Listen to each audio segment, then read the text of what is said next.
नमस्कार, आप देख रहे हैं देश का दर्पण न्यूज। उत्तर प्रदेश के रायबरेली से संवाददाता ज्ञान प्रकाश तिवारी की रिपोर्ट।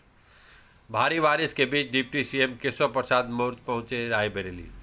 आला अधिकारी और पार्टियों के पदाधिकारियों ने बुके देकर किया स्वागत। डिप्टी सीएम लाखों की लागत की सड़क का किए लोकार्पण। आपको बता दें, उप मुख्यमंत्री उत्तर प्रदेश के केशव प्रसाद मौर्य पहुंचे जनपद रायबरेली, जिसमें भाजपा के कई कार्यकर्ता, बछरावा विधायक राम नरेश रावत, सरेनी विधायक धीरेन्द्र बहादुर सिंह, एमएलसी दिनेश प्रताप सिंह, भाजपा जिला अध्यक्ष रामदेव पाल कई कार्यकर्ताओं ने उप मुख्यमंत्री का किया स्वागत। विधानसभा चुनाव से पहले बीजेपी के नेता जनता के बीच पहुंचने के कोई भी मौका नहीं चूक रहे। विधानसभा चुनाव से पहले जनता को विकास की सौगात देने के लिए प्रदेश के डिप्टी सीएम केशव प्रसाद मौर्य आज रायबरेली के गोपाल सरस्वती विद्यालय पहुंचे, जहां उन्होंने 225 करोड़ रुपए की विकास योजनाओं का लोकार्पण कर शिलान्यास किया। भारी बारिश के बीच लगभग 1.5 घंटे देर से पहुंचे केशव प्रसाद मौर्य का जिला के पदाधिकारियों ने जोरदार स्वागत किया। डिप्टी सीएम केशव प्रसाद मौर्य के साथ बीजेपी के विधायक और एमएलसी मौजूद थे। मंच से बोलते हुए डिप्टी सीएम केशव प्रसाद मौर्य ने अपनी सरकार द्वारा किए जा रहे विकास कार्यों का जमकर बखान किया और बताया कि उत्तर प्रदेश विकास के मामले में नंबर 1 है। पत्रकारों से बातचीत में डिप्टी सीएम ने बताया कि 165 करोड़ की लागत से गंगा नदी पर ऊंचाहार और खागा के एक पुल, जबकि दूसरा किठोरा और रालपुर के बीच बनने वाली दूसरे पुल का शिलान्यास किया गया। साथ ही नसीराबाद क्षेत्र में सई नदी पर भी एक पुल बनाया जाएगा। इसके साथ ही केशव प्रसाद मौर्य ने दावा किया कि 2022 के विधानसभा चुनाव में रायबरेली की सभी 6 सीटें बीजेपी के खाते में जाएगी और इस बार भी बीजेपी 300 से ज़्यादा सीट लाकर प्रदेश में अपनी सरकार बनाएगी। प्रियंका गांधी के हालिया प्रदेश दौरे पर निशाना साधते हुए केशव प्रसाद मौर्य ने कहा कि प्रदेश में कांग्रेस का अस्तित्व नहीं है। 2019 में भी प्रियंका ने दौरे किए थे और उसका परिणाम सबके सामने है। अखिलेश यादव द्वारा बीजेपी पर दिए गए बयान पर निशाना साधते हुए केशव प्रसाद मौर्य ने कहा कि उन्हें अपनी पार्टी का चुनाव निशान बदलकर AK-47 कर लेना चाहिए। वहीं कुशीनगर में अखिलेश यादव द्वारा किए गए बयान पर तंज कसते हुए केशव प्रसाद मौर्य ने कहा कि अखिलेश को दृष्टिदोष है। अखबार में प्रदेश सरकार द्वारा दिए गए विज्ञापन पर उठे घमासान पर डिप्टी सीएम केशव प्रसाद मौर्य ने इसकी सूचना विभाग की लापरवाही बताई।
लोकार्पण और शिलान्यास की दृष्टि से आए थे। लगभग 265 करोड़ रुपए की लोकार्पण और शिलान्यास की परियोजनाएं यहाँ पर प्रस्तुत की गई। अधिकारी उसका डिटेल आपको दे देंगे।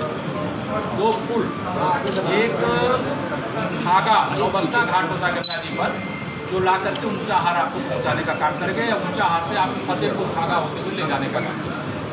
दूसरा अभी हमने घोषणा की है पिठौरा घाट, पिठौरा और ओम घाट है, और उससे निकल करके लालपुर है, तो सरेनी विधानसभा क्षेत्र में आकर के मिलेगा। तो ऐसे 2 गंगा जी पर से 2.25 करोड़ अभी सही नदी पर हमारे साथी नहीं रहे स्वर्गीय इंद्र बहादुर जी, उन्होंने भी मांग की थी, और अभी हमारे केंद्रीय मंत्री और अमेठी की लोकप्रिय सांसद आदरणीय दीदी स्मृति ईरानी जी ने भी हमसे कहा कि ये पुल बनना है, उसकी अभी हमने घोषणा की और शीघ्र कार्रवाई करने का निर्देश दिया। प्रदेश की राजनीतिक स्थिति पर मैं जरूर एक बार ये कह दूँ, जिससे आपका कोई सवाल आए उससे पहले हमारा लक्ष्य है कि हम 2022 में रायबरेली जनपद की सभी 6 सीटें, एक अमेठी लोकसभा की वो हमारे पास थी, और 5 रायबरेली जिले की लोकसभा क्षेत्र की सीटें हम इस बार सभी 6 सीटें जीतने को का लक्ष्य लेकर के, और उत्तर प्रदेश में 312 अकेले बीजेपी जीती थी और 325 हम अपने सहयोगियों के साथ जीते। फिर उतनी ही सीटें या उससे भी अधिक सीटें जीत करके उत्तर प्रदेश में सरकार बनाएंगे। सपा, बसपा, कांग्रेस तीनों एक होकर के लड़े, उसके बाद भी हमने अमेठी में लोकसभा चुनाव 2019 में उनको हराया। रायबरेली सीट की बची है, लेकिन अब 2024 में पूरे विश्वास से कह सकते हैं कि रायबरेली में भी कमल खिलेगा। प्रियंका के दौरे को लेकर क्या कहेंगे आप? देखिए, वो दौरा तो 2019 में भी कर रही थी, अमेठी में भी, रायबरेली में। अगर 2019 के उनके दौरे का प्रभाव का आप आकलन करेंगे, सपा बसपा के समर्थन के बाद अगर रायबरेली सीट वह केवल बचा पाई उत्तर प्रदेश में कांग्रेस, और विधानसभा में उनके सदस्य 2017 में केवल 7 की संख्या में चुन करके गए थे, तो कांग्रेस इस समय उत्तर प्रदेश में अस्तित्व में लगभग नहीं है। 2-4 सीटों में कहीं हो सकता है लड़ाई में कहीं दिखेंगे, तो देखेंगे, लेकिन भारतीय जनता पार्टी अपने संगठन के बूते, जनता के आशीर्वाद के बल पर और केंद्र और प्रदेश सरकार के माध्यम से जो हमने काम किया, उस काम के बल पर फिर से विजय के पथ पर आगे। कांग्रेसी जो है वो प्रियंका जी में स्वर्गीय इंदिरा जी की छवि की बात कह रहे हैं और ये जनता के बीच पेश कर रहे हैं। क्या इस बल पर उत्तर प्रदेश का 2022 का मिशन ये पास कर पाएंगे? देखिए, एक बात मैं आपको बता दूँ, कांग्रेसी की कांग्रेस में मेरा अपना मानना है, आप लोग क्या मानते हो रायबरेली के सब हमारे पत्रकार मित्र हो, कांग्रेस में केवल फोटो खिंचाने वाले नेता बचे, आज एक नेता पूरे उत्तर प्रदेश में कहीं दिखाई नहीं। मुख्यमंत्री जी कुशीनगर गए हुए थे, तो वहाँ पे बच्चों को खिलाया था, जिसको लेकर के सपा के राष्ट्रीय अध्यक्ष ने तंज कसा है कि जिन बच्चों को खिलाया गया था उन्हें बच्चों को लेने से पहले उन्हें नहलाया गया था। तो जो मुख्यमंत्री बच्चों को नहलाएगा उसके बाद बच्चों को रोकेगा, तो इस प्रकार का मुख्यमंत्री कैसे विकास कर सकते हैं? देखिए, आप इसलिए अखिलेश यादव जी की दृष्टि कैसी रहती है मैं नहीं जानता। बच्चों को प्यार करना, या कोई बच्चा स्कूल आ रहा है, नहा धो के आ रहा है, साफ सुथरा आ रहा है, उसमें किसी को आपत्ति की बात होती है। इसकी देखने की दृष्टि कैसी है, वो देखने की उनकी जो दृष्टि दोष है, उसके कारण यह देखती है। हमारे सभी प्रदेश के 24 करोड़, चाहे वो बच्चे हों, चाहे नौजवान हों, चाहे बुजुर्ग हों, सब हमारे लिए अपने हैं, आदरणीय है, पूजनीय। कि अभी तक नाम और रंग सरकार बदल रही थी, अब वो दूसरे प्रदेश के विकास की तस्वीरें भी चुराने लगी। मैंने कहा कोई सूचना विभाग के किसी अधिकारी की लापरवाही से ऐसा हुआ है, हमें दूसरे की किसी की कोई तस्वीर चुराने की आवश्यकता नहीं है। हमने उत्तर प्रदेश की तस्वीर बदली है, और हमारा प्रयास है कि हम उत्तर प्रदेश उप मुख्यमंत्री जी 6 की 6 सीटों को जीतने का दावा कर रहे हैं आप, यहाँ पे 500 कुर्सियाँ खाली रह गई हैं। वर्षा में खाली रह सकती है, इसमें कौन बड़ी बात है। अखिलेश यादव जी ने एक ट्वीट किया है, उसमें उन्होंने कहा है कि सरकार को अपना चुनाव निशान बदल करके बुलडोजर रख लेना चाहिए। इसलिए अखिलेश यादव जी को फिर अपना मतलब चुनाव निशान बदल करके 147 कर देना। यूनिवर्सिटी का जो उद्घाटन हुआ है, इसको किस तरह से देख रहे हैं? बहुत बड़ा विषय है कि जो आज देश के आदरणीय प्रधानमंत्री माननीय श्री नरेंद्र मोदी जी ने राजा महेंद्र सिंह जी के नाम से विद्यालय की स्थापना की है।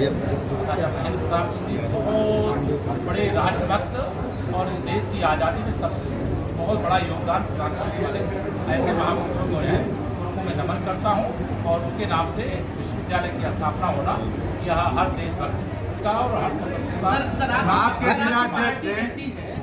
आपके जिलाध्यक्ष ने कहा कि आरोप एक मिनट पकड़ लीजिए। एक मिनट सबका साथ उन्होंने कहा बहुजन समाज पार्टी ये तो भारतीय जनता पार्टी, भारतीय जनता पार्टी की जय है। आप बताइए रायबरेली वाले हो, कभी चाहे अखिलेश यादव जी हो, चाहे राहुल गांधी जी हो, चाहे सोनिया जी हो और चाहे प्रियंका मैडम हो, ये कभी 2014 में भाजपा की सरकार बनने से पहले कभी मंदिर जाते थे क्या? सर अभी आपका नवरात्रि दुर्गा पूजा में जाते थे क्या? गणेश पूजा में जाते थे? सर आपका कार्यक्रम आज इनको कुंभ में डुबकी भी लगानी पड़ रही, मंदिर भी जाना पड़ रहा है, अपने को हिंदू बताना पड़ रहा है। हम पूजा अवतार की केवल पार्टी करे कोई। सर, दो दिन पहले सबका साथ सबका विकास तुष्टिकरण। सर स्वामी प्रसाद मौर्य ने परसों कहा, स्वामी प्रसाद मौर्य जी उन्होंने कार्यक्रम के दौरान कहा कि बहुजन समाज पार्टी के कार्यक्रम में मिस्टेक होती है, कोई बातचीत पहले भी इसमें बनाई। सर अभी आपके कार्यक्रम 2022 में मिस्टेक न हो जाए, कहीं 2022 में मिस्टेक न हो जाए। कोई मिस्टेक नहीं। सर अभी आपके कार्यक्रम में क्या मैसेज? भविष्य की सुरक्षा के सर अभी आपके कार्यक्रम में कोई भी लड़ सकता है। अच्छा, इन दिनों देखा जा रहा है सर अभी 2 दिन पहले मंत्री जी आए हुए थे, मनीष सिसोदिया ने कल राम मंदिर में दर्शन किया। ये तो भारतीय जनता और आपने अभी भारतीय जनता पार्टी की जय है। आप बताइए रायबरेली वाले हो, कभी चाहे अखिलेश यादव जी हो, चाहे राहुल गांधी जी हो, चाहे सोनिया जी हो और चाहे प्रियंका मैडम हो, ये कभी 2014 में भाजपा की सरकार बनने से पहले कभी मंदिर जाते थे क्या? सर अभी आपका नवरात्रि दुर्गा पूजा में जाते थे क्या? गणेश पूजा में जाते थे? सर आपका कार्यक्रम आज इनको कुंभ में डुबकी भी लगानी पड़ रही, मंदिर भी जाना पड़ रहा है। कहीं तो यार क्या चल रहा है? पार्टी करे कोई। सर 2 दिन पहले साथ सबका विकास। सर स्वामी प्रसाद मौर्य ने परसों कहा, स्वामी प्रसाद मौर्य जी उन्होंने कार्यक्रम के दौरान कहा कि बहुजन समाज पार्टी के कार्यक्रम में मिस्टेक होती है, कोई बातचीत पहले भी इसमें बनाई। सर अभी आपके कार्यक्रम कहीं 2022 में मिस्टेक न हो जाए, कहीं 2022 में मिस्टेक न हो जाए। कोई मिस्टेक नहीं। सर अभी आपके कार्यक्रम में क्या मैसेज? भविष्य की सुरक्षा के हम ये कुछ दिन पहले आपके जिलाध्यक्ष का एक बयान जाति की बातें नहीं करते हैं। हम सभी जातियां हमारी हैं, भारतीय जनता पार्टी सभी सर सम्मेलन में यहाँ के जिलाध्यक्ष रामदेवपाल जो आपके बगल में खड़े, उन्होंने कहा कि जो निचले स्तर का यादव है उसका कोई महत्व नहीं है। कोई किसी मिस्टेक में कायम नहीं मानते आप ऐसे। सर अखिलेश जी ने ये भी हमारे पास जितने बड़ी संख्या में हमारे विधायक सर अखिलेश जी ने ये भी कहा है कि गोरखपुर में सबसे ज्यादा ऑक्सीजन से की कमी से जान गई है लोग। चलिए श्री अखिलेश यादव जी को कोई परेशानी नहीं हुई, पिताजी उनके श्री मुलायम सिंह यादव जी को कोई परेशानी नहीं हुई और उनको केरल नहीं दिखाई देगा, भाजपा दूसरे प्रदेश नहीं दिखाई देंगे, उत्तर प्रदेश में कैबिनेट मंत्री जी बसपा का प्यार जाग गया, इस विषय में क्या कहना चाहते हैं? सर एक मंत्री आपके कहते हैं बसपा की प्रबुद्ध सभा कैबिनेट मंत्री जी ने कहा 403 सीटें लड़ेगी। सेना कहते हैं 403 सीटें में यूपी में लड़ेगी। महोदय मन से कहते हैं अब्बा जान की बात, तो क्या ये ध्रुवीकरण की बात नहीं है? क्या ध्रुवीकरण की बात है? अगर कोई ऐसी बात कह दिए तो अगर किसी को नहीं स्वीकार है, हम क्योंकि सिंधु परिषद से चल करके आए, राष्ट्रीय स्वयंसेवक संघ के स्वयंसेवक हैं, उनको जब मौलाना मुलायम सिंह जी कहा जाता था तब उनको खुशी होती थी। अगर योगी जी ने कोई ऐसा बयान दिया है किस पर मुझे मालूम नहीं है, तो ये कोई विवाद का विषय नहीं है। क्या सड़कें गड्ढा मुक्त हो भाई गई? साहब आपकी सरकार कह रही गड्ढा मुक्त की बात कर रही है। मैं प्रापर मावक रहने वाला हूँ। आप वहाँ पे इतनी बड़ी गड्ढे हैं कि आए दिन लोग 15 सितंबर यानी आज 14 वहाँ पर 14 सितंबर है, कल 15 सितंबर से 15 नवंबर तक पूरे उत्तर प्रदेश में गड्ढा मुक्ति का महाअभियान चलने वाला है। सर सरकार बनी थी अपने काम सरकार बने हुए चुनाव आ गया है। तुरंत बाद ये कहा गया था गड्ढा मुक्त सरकार होगी। गड्ढा मुक्त की बात की जा रही है। शपथ लेने के बाद पहली मीटिंग में 5 सालों में 1 करोड़ रुपए की भी अधिक लागत के अभी सही नदी पर हमारे पूर्व साथी नहीं रहे स्वर्गीय दल बहादुर जी, उन्होंने भी मांग की थी और अभी हमारे केंद्रीय मंत्री और अमेठी की लोकप्रिय सांसद आदरणीय दीदी स्मृति ईरानी जी ने भी हमसे कहा कि ये पुल बनना है, उसकी अभी हमने घोषणा की और शीघ्र कार्रवाई करने का निर्देश दिया। तो देश की राजनीतिक स्थिति पर मैं जरूर एक बार ये कह दूँ जिससे आपका कोई सवाल आए, इससे पहले हमारा लक्ष्य है कि हम 2022 में रायबरेली जनपद की सभी 6 सीटें, एक अमेठी लोकसभा को हमारे पास थी और 5 रायबरेली जिले की लोकसभा क्षेत्र की सीटें हम इस बार सभी 6 सीटें जीतने को लक्ष्य लेकर के, और उत्तर प्रदेश में 312 अकेले बीजेपी जीती थी और 325 हम अपने सहयोगियों के साथ जीते थे। फिर उतनी ही सीटें या उससे भी अधिक सीटें जीत करके उत्तर प्रदेश में सरकार बनाएंगे। सपा बसपा कांग्रेस तीनों एक होकर के लड़े, उसके बाद भी हमने उन्नीस में उनको हराया। रायबरेली सीट की बची है, लेकिन हम बीजेपी की बात कर रहा हूँ सुने मैं। पहले बीजेपी की अपनी बात कर इतना रहा हूँ। बढ़िया काम कर रहे हैं कि आपको खबर लेने के लिए कोई परेशानी नहीं हो रही। सर, कहीं कुछ गड़बड़ है ठीक कर देंगे। एक क्वेश्चन है सर, इस चुनाव में क्या यादव के लिए कोई वर्चस्व नहीं है? अभी कुछ दिन पहले आपके जिला अध्यक्ष का एक बयान जारी हुआ था। बातें नहीं करते हैं हम, सभी जातियां हमारी हैं, भारतीय जनता पार्टी सभी सर, सम्मेलन में यहाँ के जिलाध्यक्ष राम देवपाल जो आपके बगल में खड़े, उन्होंने कहा कि जो निचले स्तर का यादव है उसका कोई महत्व नहीं है। कोई किसी की स्टेटमेंट आए हमारे पास जितने बड़ी संख्या में हमारे सांसद, हमारे विधायक और अखिलेश जी ने ये भी कहा है कि गोरखपुर में सबसे ज्यादा ऑक्सीजन से की कमी से जान गए ये लोग। चलिए, इसलिए अखिलेश यादव जी को कोई परेशानी नहीं हुई, पिताजी उनके श्री मुलायम सिंह यादव जी को कोई परेशानी नहीं हुई, और उनको केरल नहीं दिखाई देगा, भाजपा दूसरे प्रदेश नहीं दिखाई देंगे। उत्तर प्रदेश में इतनी अच्छी व्यवस्था हुई, अखिलेश यादव जी अगर मुख्यमंत्री होते हाहाकार बन जाता। सर, एक क्वेश्चन है, आपके पार्टी के मंत्री अभी आपके पार्टी के मंत्री अभी आए हुए थे। एक मिनट सर, 403 सीटें लड़ेगी। अरे यार, बच्चों को लोग हैं, तो इस प्रकार का मुख्यमंत्री कैसे विकास कर सकते हैं? देखिए, आप इसलिए अखिलेश यादव जी की दृष्टि कैसी रहती है मैं नहीं जानता हूँ। बच्चों को प्यार करना, या कोई बच्चा स्कूल आ रहा है, वो नहा धो के आ रहा है, साफ सुथरा आ रहा है, तो उसमें किसी को आपत्ति की बात होती है। इसकी देखने की मतलब दृष्टि कैसी है, वो देखने की उनकी जो दृष्टि दोष है उसके कारण यह देखते हैं। हमारे सभी प्रदेश के 24 करोड़, चाहे वो बच्चे हों, चाहे नौजवान हों, चाहे बुजुर्ग हों, सब हमारे लिए अपने हैं, आदरणीय हैं, पूजनीय।